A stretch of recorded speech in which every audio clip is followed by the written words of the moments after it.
This month, we're talking about trust. And this Sunday, a particular kind of trust. When Lóre asked Jane and I to do this service, I realized that faith, today's theme, faith, is not a word I use very often. To me, it's one of those words that mostly seems to find a home in God talk and theology. When I have used the word, it's been in the context of such phrases as faith formation, here at ORUUC. I wasn't thinking specifically of its meaning. It was just the word we used.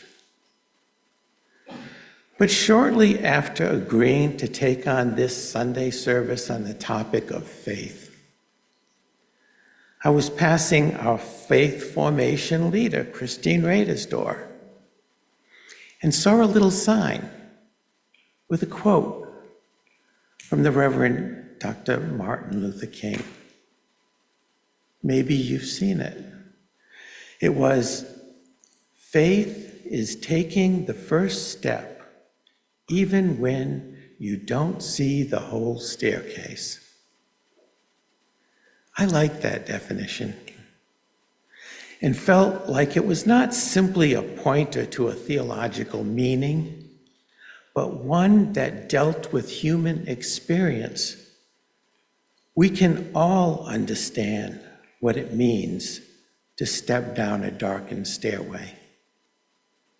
It made me think that faith was a word that belongs to all people,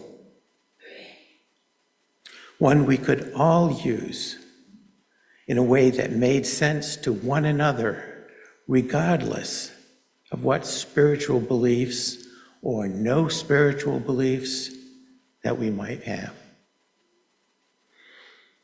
It turns out that the word has many shades of meaning and usage, sort of like the word love. With so many uses, I guess it's an important word for humans in general, or at least for those of us in this Western culture. But it's a word that I hear mostly used in a religious context, and Unitarian Universalists do tend to shy away from words that are deeply embedded in religious traditions that many have felt that we have already left behind. But how then shall we express our deepest convictions, dreams, and inspiration without the words that have been used for these kinds of things throughout history? Don't these words spring from common human experience? And can we not reclaim them to express ourselves? In her book, Fluent in Faith, a Unitarian Universalist Embrace of Religious Language, UU author Jean Harrison Newbajar says, "What is the language we use that draws us deeper into our spiritual centers? What is the language that draws our children and youth into their depths? What is the language that develops and strengthens a life-affirming faith?"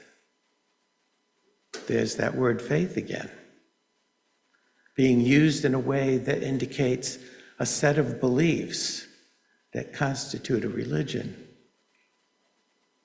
So here's my question. Can faith be a deeply meaningful, powerful word in our lives today, regardless of what path or practice we follow? Can it be an easily used and understandable word in a conversation between a Christian and an atheist and a Buddhist and an agnostic and a pagan? Is there a way to reclaim its use as a way to point out a universally understandable human experience? And if so, can it be a powerful word to help us frame the task of living out our mission of love, of our shared values centered in love? Can it make a difference in framing our stance and resolve in facing the daunting challenges of our world today? I said earlier that faith has many shades of meaning and usage. Let me share some of them. Faith can mean trust, or to be a little stronger and mean confidence, as in, I have faith in you, my friend. I have faith that this bridge won't collapse. Or faith can be a set of values, a set of beliefs, or even mean one's own particular religion. That was how it was used in the quote that I mentioned above, when she said, a life-affirming faith. Faith can also be an intuition, or an unarticulated feeling of what is most fundamental, most real, most central in one's life. As in, I have faith that life is worth living. In the mid-20th century, it was defined by theologian Paul Tillich as the state of being ultimately concerned. That is, it is what is most important, most central in a person's life, according to Tillich. And for Tillich, faith always includes a measure of doubt and uncertainty. Stick a pin in that. Always including doubt and uncertainty. Not, I am absolutely certain because I have faith, but rather, regardless of what is going on right now, I have faith in humanity.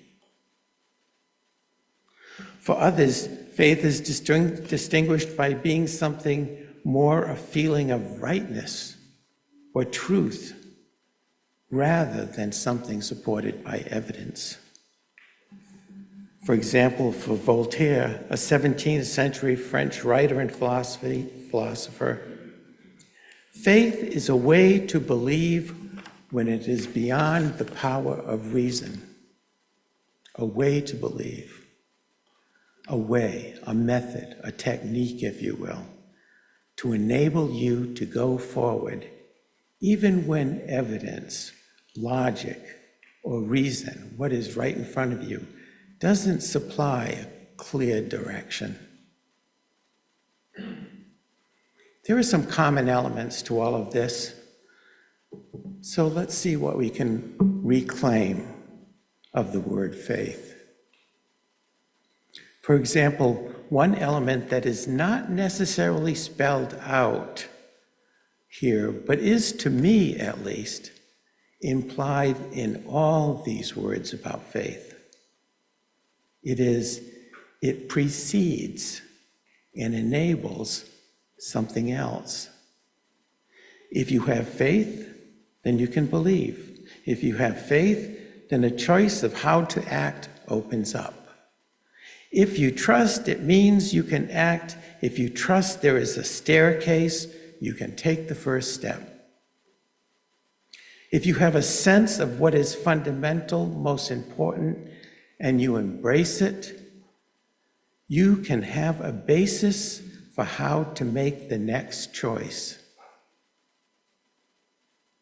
Even for Camus, a 20th century French philosopher living in what he called a meaningless, absurd world, a human can revolt against that absurdity without recourse to beliefs, without evidence, or without any excuses or apologies whatsoever, and simply choose to act in a full and bold manner of life. I don't think he called it that, but to me, that is an example of faith. A statement of, I can do it, and I will do it, because that is who I am. Perhaps one might call it faith in the dignity of being human, a faith that is particularly blind by his courageous insistence on refusing any reason which he considered to be inauthentic. So the question for me is, what is an understanding of faith that could work for all of us, regardless of where we stand? What are the elements of faith that we might see at this point? First, that it is sometimes not clearly seen or understood. That it involves trust. That it exists without benefit of evidence. That it exists beyond or outside of reason. That sometimes it is chosen, but other times simply felt. That it can illuminate a greater, larger picture, offering meaning and value to what otherwise is without rational support. That it can provide a direction or a premise for action or further thinking. And let's add the element that we stuck a pin in earlier, a quality of faith that I consider fundamental. That is uncertainty, and therefore vulnerability. They are always present.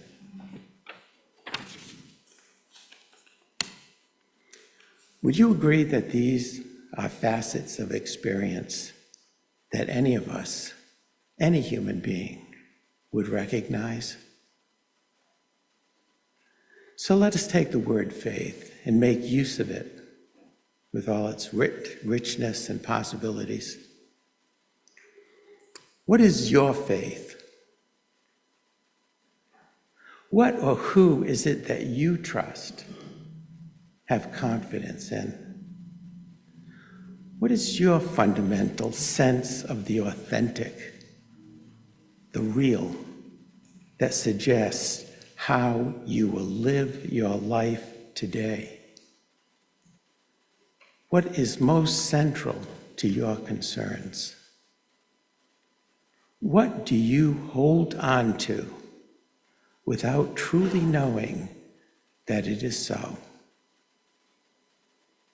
What, in this world of threats to our well-being and happiness,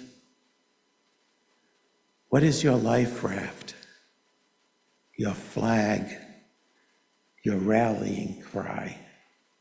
What is the faith in your heart that points the way forward? Perhaps you have an immediate answer that springs to mind, or perhaps you don't, and somewhere within yourself you find yourself searching for exactly that, a faith. This is when the Reverend Martin Luther King's definition of faith may be most useful. Faith is taking the first step when you can't see the whole staircase. This thing called faith can exist side by side without knowing, being unsure, being afraid, being uncertain of what to do or how to do it. Faith is okay with walking in the dark and doesn't even need words to exist or bolster it up. It is enough to declare, like Camus, this is how I will go forward, because this is who I am. And then take that first step on a staircase you cannot see. May we all be well.